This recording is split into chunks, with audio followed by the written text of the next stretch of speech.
Welcome back to the Locked On Chiefs, part of the Locked On Podcast Network, your team every day. Chris Jones returns to the Chiefs defense, and they're going to slow down the Jaguars on Sunday, today on Locked On Chiefs. From the land of the free and the home of the Chiefs, this is the Locked On Chiefs podcast. Everybody, it's Tony Wiggins here along with Chris Clark. I am from Locked On Jaguars. He is from Locked On Chiefs.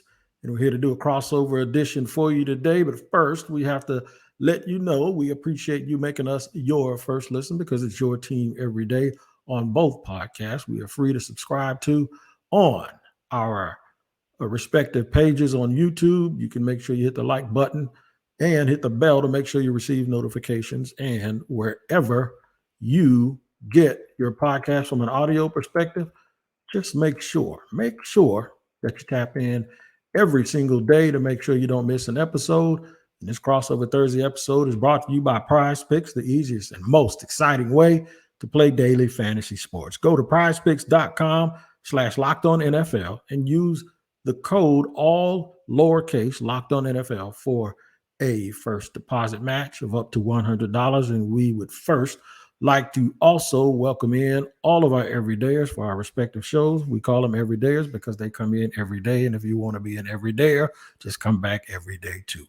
And if it's your first time, hopefully you'll enjoy this podcast. Now let's get down to the business. Both of us going to jump behind enemy lines real quick, but I got to speak to my man, Chris Clark. What's up, man? How's it going, Tony? It's going. How's it going for y'all? Well, you know what? Week one didn't go so well. No, week one didn't go well. Week one didn't go so well. Rough going at it when you have two of your superstars miss the game for different reasons, but we'll see how this week goes. Yeah, we will see how it goes. So we're going to start out with the first segment. Let me tell everybody what's going to happen.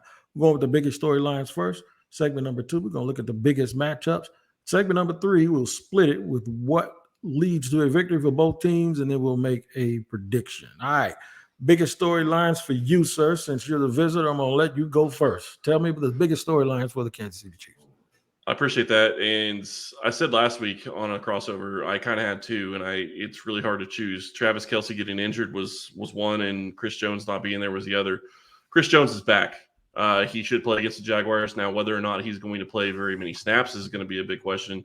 How acclimated he can get to the defense. He's obviously going to know the defense, but how many snaps he can take after not being in football shape, after not having any kind of training camp is going to be the real question. And the other reality is for Kansas City, it's still kind of a two-story deal. The question is Travis going to play or is he not going to play? We won't know until the probably kickoff. I would imagine he's going to end up being questionable again this week. But unfortunately, I don't know that we'll really have an idea of whether or not he's going to play until about 90 minutes before the game starts. All right, most of yours are trying to get back healthy people. I think for the biggest storyline for the Jacksonville Jaguars is this, and it's real. It's not complex, but it's a little bit nuanced. Just go out and play the game. Don't worry about getting revenge for last year's playoff game. Because in 2018, after they lost to the Patriots, it seemed like their entire focus, and of course there was a different coaching staff, but it seemed like their entire focus was to beat the Patriots. I think they played them in like week 4 or week 5. Everything was about getting back at the Patriots, and they beat them, right? And then the season fell apart, and they lost like 7 straight games. So the focus here has to be not get back. It has to be a very mature approach. And the thing is, with Chris Jones coming back, the Jaguars actually struggled with their interior 3. It wasn't their best day last week against the Colts, and DeForest Buckner had a field day. And the rest of that line, they were constantly in the backfield getting tackles for losses. What I'd like the Jaguars to do is get off to a really, really quick start.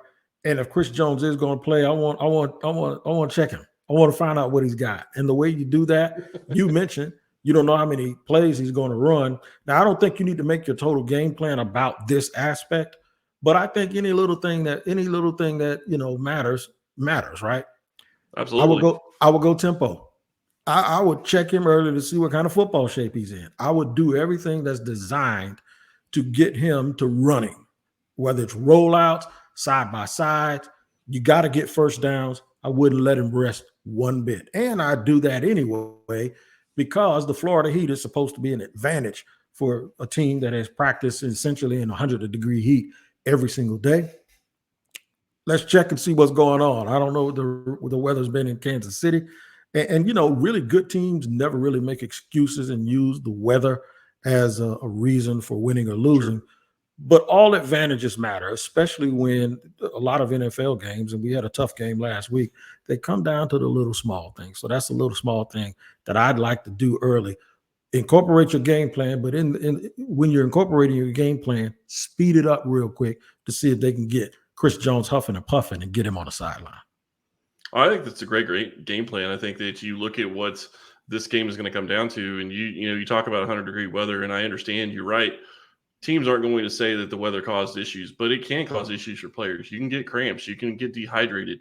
That's something that you definitely have to watch going into playing in the heat. So something to watch there for Kansas City. And it's been pretty hot in Kansas City, so I think that most of the team is going to feel pretty good about it. But Chris Jones is going to be the big question. But you make a great point. It comes down to the little things. You fight for every single inch. I mean, I hate to say that because it comes from a movie, but you really do fight for every inch when it comes to football, and that is how this game is going to have to be played. You have two teams that faced off in the playoffs last year and did a great job making a great game of it. Obviously, Kansas City came out ahead, but the Jaguars gave them a hard time, and it's going to be something fun to watch on Sunday. It is going to be something fun to watch. It's going to be a raucous crowd. A little part of me wishes the Chiefs hadn't lost because analytically, I guess that's what it is, or even if it's just football formula, a team that good doesn't start 0-2. I don't care who's missing. They still have Andy Reid. They still have Patrick Mahomes. And they still have the majority of a roster that made it to the Super Bowl. Now, that won't have any effect. That's a fan thing, and that's a media thing. And I've been watching the NFL for 48 years deal where I just don't see teams that good starting off 0-2. So I wish they would have been undefeated coming in because that means it would have been real plausible to believe that they were going to get their first loss. But this is where the maturity of that team, the growing up process of Jacksonville has to come into effect. The Chiefs are going to give the Jacksonville Jaguars their biggest and their best.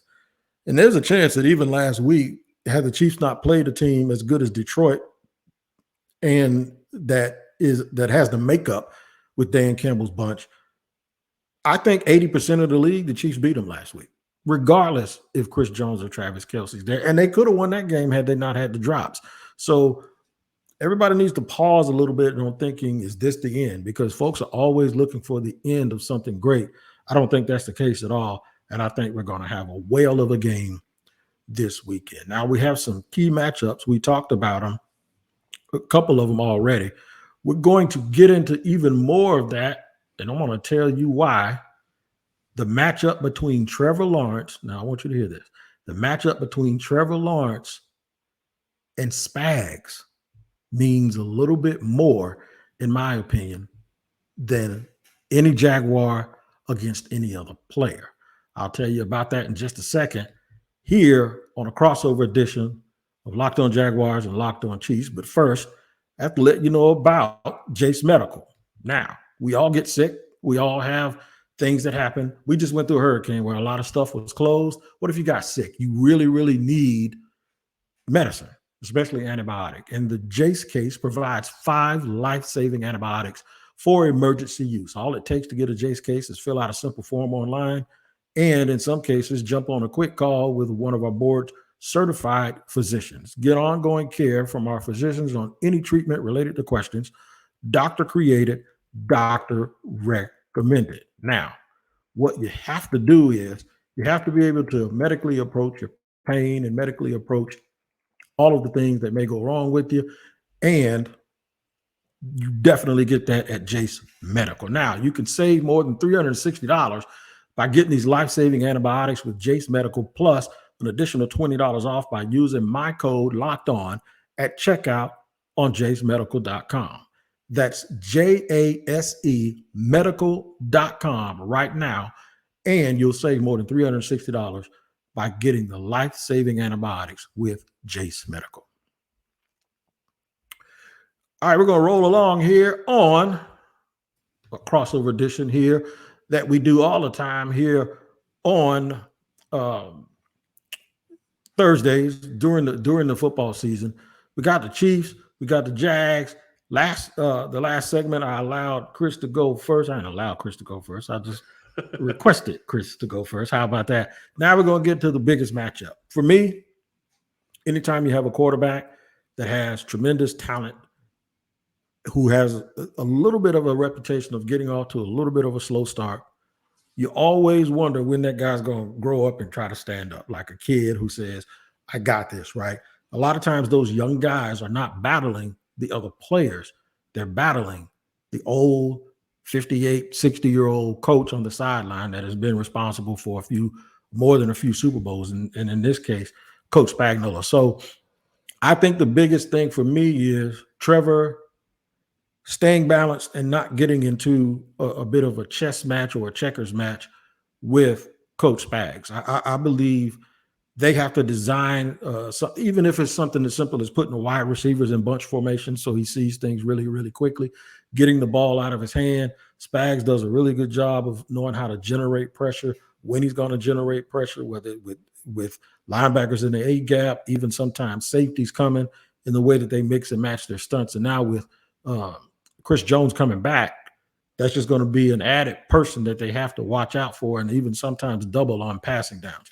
The key for me with Trevor Lawrence is to not get in long down and distance situations, which allows Spags to do what he has always done, and that is dial up some stuff. We saw it in the Super Bowl where it got really hard for Philly late in the game because of the way that he was able to do some things defensively. Early in the game, they scored touchdowns.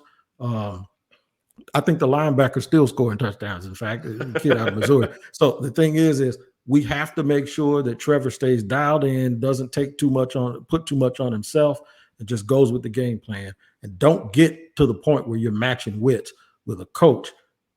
It's not you and him. Let it be him and Doug.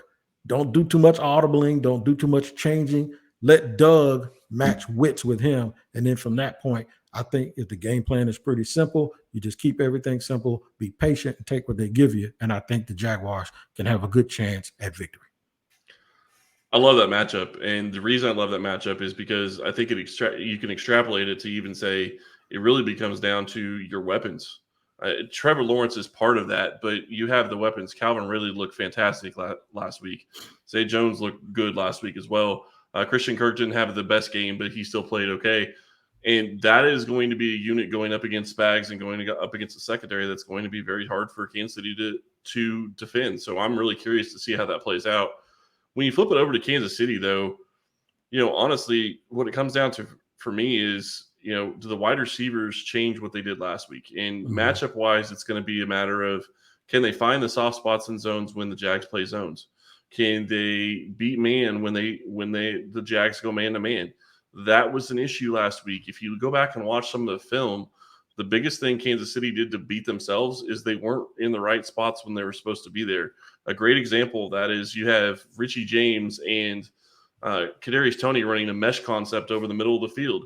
Richie James gets about 2 yards too deep and ends up running right in front of Kadarius Toney as the ball's coming, and Toney drops it. It should have been an easy first down, and it would have given them a chance to score a touchdown instead of a field goal, which would have helped win them the game against the Lions.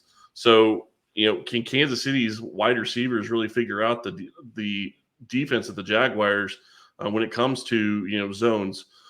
Blitz is part of it as well, but zones, man coverage, how the Jags are going to defend them, that's all going to be a big question in this game to me. It will be a big question, and I'm glad you mentioned that, because with the way the Jaguars are going to play defense, here's what I would expect that at some point defensive coordinator Mike Caldwell addresses with the team.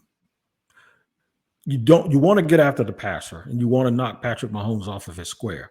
But when you when you make him play off schedule, he's just as good as he is on schedule, okay?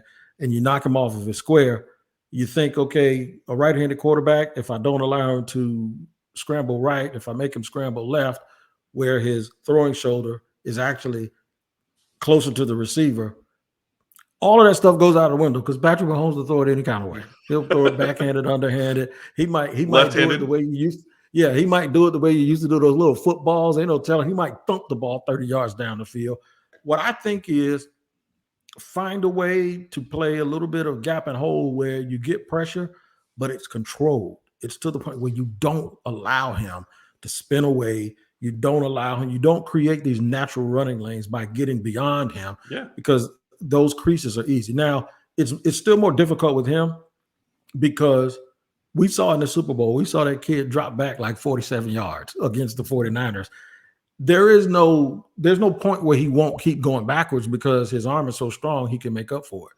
So the thing is don't get mesmerized and don't allow the one or two plays that he makes like that to frustrate you and cause you to start getting out of character. You have to be disciplined. You have to stay within your lane. You have to make sure you set the edge with this team. And don't just think that is exactly what I was going to say. When you started talking about staying in your lane, you have to set the edge against Mahomes. If he gets outside, that's a problem. Yeah. So it's like pick your poison. And my thing is you got to make him do one thing. And he does whatever you want. If you want him to scramble around, he does that great. And if you say make him stand in the pocket, well, it's not like we're talking about a guy that can't read defenses. So, but what I don't think, you just can't give him the whole buffet, because you give him the whole buffet, now your head's going to start spinning. Just make him, you got to cover. I think if you want to play man-to-man, the best way to play man-to-man is to make sure you don't allow him to have running lanes, because that's when being a man-to-man gets you in trouble, when your back is to the quarterback. So I really believe all of these things are super, super important. I think for fans, though, the most important thing is what leads to a win. And in segment number 3, both of us are going to talk about what leads to a win. That's a hypothetical, but then we're going to put the pressure on each other and we're going to actually choose who wins the game. And I'm going to even give you a score. You can give one if you want to, but we'll do that in segment 3 here on a crossover with Locked On Jaguars and Locked On Chiefs in just a second. And I want to tell you about our friends over at Prize Picks. Prize Picks is the most fun I've had, winning up to 25 times my money this football season. You just select 2 or more players, pick more or less on their projected stats, and place your entry. Prize Picks is really simple to play. I can make my picks and submit my entry in less than 60 seconds. Quick withdrawals, easy gameplay, and an enormous selection of players and stat types are what makes Prize Picks the #1 daily fantasy sports app. Prize Picks offers weekly promotions that can lead to big payouts like Taco Tuesday. Each Tuesday, Prize Picks discounts select player projections up to 25% to provide even more value. Go to prizepicks.com/LockedOnNFL and use code LockedOnNFL for a first deposit match up to $100. That's prizepicks.com/LockedOnNFL using code LockedOnNFL. Daily fantasy sports made easy. All right, third and final segment here on Locked On Jaguars and Locked On Chiefs, the crossover edition, brought to you by Prize Picks. Thank you very much for that read, Chris. All right, so what we're going to get into now is this. And you guys know the deal here. We're going to let Chris lead us with what leads to a win for KC. Then I'll say what leads to a win, a hypothetical what leads to a win for Jacksonville. And then, drum roll, we're both going to make a prediction. I kind of know what his is. I think you might know what mine is already, but I'll even go a little further and give you a score and tell you how the game is going to go. So, Chris, let's get to what leads to a win for Kansas City when they come to Duval. Quite frankly, this is a little bit different than it usually is for me. And I'm going to say what leads to a win for the Chiefs is holding the Jaguars to 21, 24 points or less. Generally speaking, I think that if Kansas City's offense plays even just a smidge better than what they played last time, they probably score 27, 28 points. Their offense is very capable of scoring points quickly. Last week, it was a bunch of different things. I just can't see them having that type of same output. So to me, it's a question, can you slow the Jaguars down? Can you slow their offense down? I mean, you have firepower with your wide receivers. You have a great running back in Travis Etienne. Trevor Lawrence is one of the best QBs in football. And the question when it comes to this game becomes, is your offensive line going to be whole? You have a couple of guys, center and your guard missed practice today. Chris Jones coming back, maybe that's going to be something that he can take advantage of. But even if he can't, that's going to be a question of, can they keep Trevor Lawrence upright? I would imagine Spags is going to try to test anybody that's in there that isn't a normal starter. And if they can slow the Jaguars down, obviously I think they're going to have a better chance of winning the game, because I do think their offense is going to be much better this week, regardless of whether or not Travis Kelce plays. All right. So what leads to a win for Jacksonville is how many times the referee can actually call false start on Jawan Taylor. That's Hold not on. Yeah, it's not really it. That's not really much, but I had to bring that up. And then let me tell that's you why. fine. Because a lot of the national guys picked up on that and they went crazy with it, right? And we're laughing because everybody knows, listen to this podcast, Jawan Taylor was a Jaguar for 4 years. That's why I'm laughing so hard. And I wanted them to actually keep him, but I understand the economics of it. And then they drafted Anton Harrison, and that's fine. And he looks like a really, really good player. In fact, his ceiling actually looks a little bit higher than Juwan's. I wanted them both. You know what I'm saying? Keep Juwan and put him on the other side, and then move somebody else. You can never have too many good offensive linemen. Right. So the deal is, I asked him. He had never gotten called for it. And I asked him at a press conference, I said, hey, man, does the other coach or you ever hear them complaining to the referees about you jumping? So everybody laughs, and he smiled, and all the other media guys, I remember Mike DeRocco from ESPN goes, if you get caught this week, it's on him. And I'll be doggone it, did they not catch him? And he smiled about it, because it's like, and I was jinxed, man. People would hit me up like, man, you jinxed him. But it's going to be really, really funny. In fact, I'm going to ask the fans on Friday, how many times do they catch him? When do they catch him, and how many times do they catch him? We'll figure out if they're going to get him. No, but seriously. And the worst part, really quick, just the worst part when they caught him last week was they caught him right after they caught the other tackle holding. So it became a double dip situation where it really hurt Kansas City's chance of even having a chance at coming back in that game. So really, let's tap into that real quick before I give you what I think it takes to win. Joe Goodberry, who does some work in Cincinnati, he told the Bengal fans, don't be tripping, because he showed their guy, the offensive tackle Williams, he showed him doing the same thing. So it turns out moving your back foot before the snap isn't a penalty. I had no idea. They said by rule, if that foot moves back or shifts, it's not a penalty. So that's what he's really doing. But the thing about Juwan is he's not even looking at the quarterback, and he is timing that thing every single time. So it's just like either he's like the best in the world at paying attention to what the cadence is and what the snap count was supposed to be. He's better than anybody I've ever seen doing it, because I see running backs jump. I see wide receivers jump.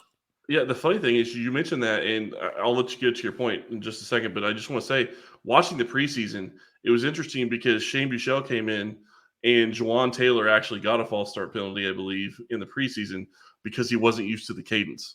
Mm-hmm. So I really do think he has got the cadence down of his quarterback so well that's one of those things.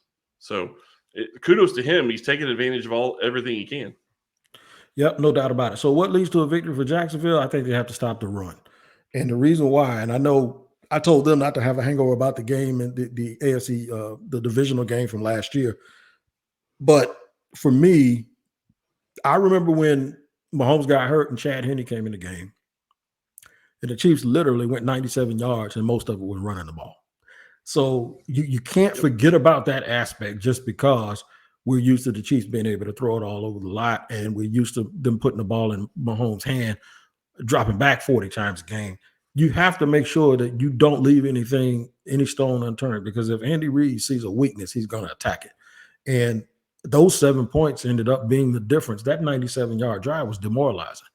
And that gave the room that Kansas City needed for Jacksonville to then be in catch-up mode, and nobody ever wants to be in catch-up mode. So to me, that's the key for Jacksonville, stopping the run, along with all of the other stuff.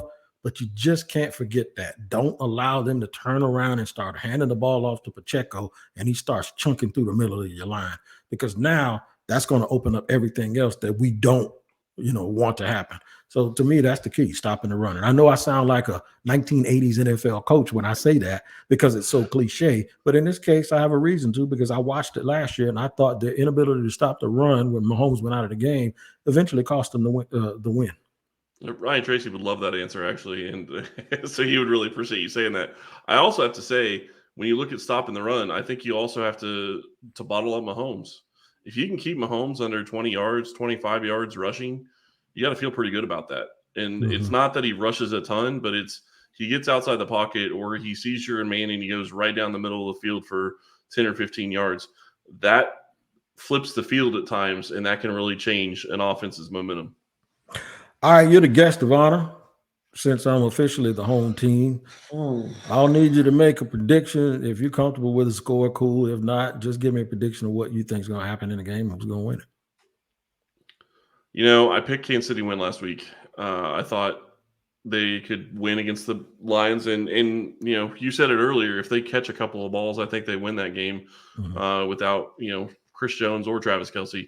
But you know, with Chris Jones coming back this week and their offense playing as bad as it did last week, there's a couple of things that I think work into their advantage. One, they all know how bad they played, and they're not going to make the same mistake twice. That's one thing you don't generally see from any Reid team is he gets things like that figured out. And I guarantee you Patrick Mahomes is coming into this game pissed off because he was embarrassed last week. He came out and said he was embarrassed that they lost that game. And I can understand why. I mean, it was so many different things that went wrong for that team. I'm not trying to make excuses. I'm just saying they understand why they lost. And I think that that's going to be a big thing going into this game. So I'm picking Kansas City. I'll feel a lot better about it if they get Travis Kelce back because he just changes everything on offense. And the other thing I will say, and this is going to sound like a little bit of an excuse, but think about it from a perspective of this. Andy Reid and all the offensive coaches probably game planned for that game against the Lions for 3-4 months. As soon as they knew who they were going to be playing, they were starting a game plan for that specific team. And everything went out the window 48 hours in advance. So it's going to be hard if you know, it's going to be easier this week with Travis Kelce if he's back or even if he's not, because they are going to know ahead of time whether or not he's going to be heavily involved in the offense. So I think Kansas City wins. I'm going to go 28-24 Kansas City. All right, nice score. Love your description for all of that. I like how you broke it down. Let me just get to this real quick. Jaguars going to win, man. Jaguar. I don't want you to spit whatever it is you're drinking. I don't want it to go all over your computer. Jacksonville Jaguars going to come out. They're going to jump all over Kansas City because here's what happened last week. They played, in my opinion, about 3/4 of bad football. They were losing to the Colts with a few minutes to go, and they ended up winning by 10 points. I think they learned something.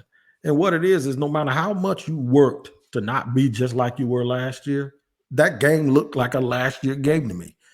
But they found a way to win. And I think good teams find a way to win when everything is not going right. It's the opening day. You want to do good. You've been building up all of this stuff. But football doesn't work that way. Sometimes you can try too hard. Sometimes you have to take into consideration that no matter who you are, the other team, they get paid too, and they put their pants on just like you. And they had some resistance last week. And they had to figure out and gut it out and figure out how to win. That's the first time as the favorite for everyone, you know, as one of the top teams in the league, that they had to face that. And I'm glad they got it out of the way. I think they learned their lesson. I think they come out of the gate this week and take the field by storm. Now, that doesn't mean they're going to blow them out because here's what's going to happen. I think y'all going to storm back. Might even take the lead late. But usually in basketball, what happens? You use up so much energy coming back. Yep. Then you end up losing the game anyway. So that's what I think is going to happen. I think Jacksonville's going to win the game 34-31. They're going to beat them. And y'all going to be 0-2. But the key is that gives us a head-to-head advantage plus 2-0, and you guys are 0-2. I know you're going to be there in the end, but that's my thing. So Jaguar fans, rejoice.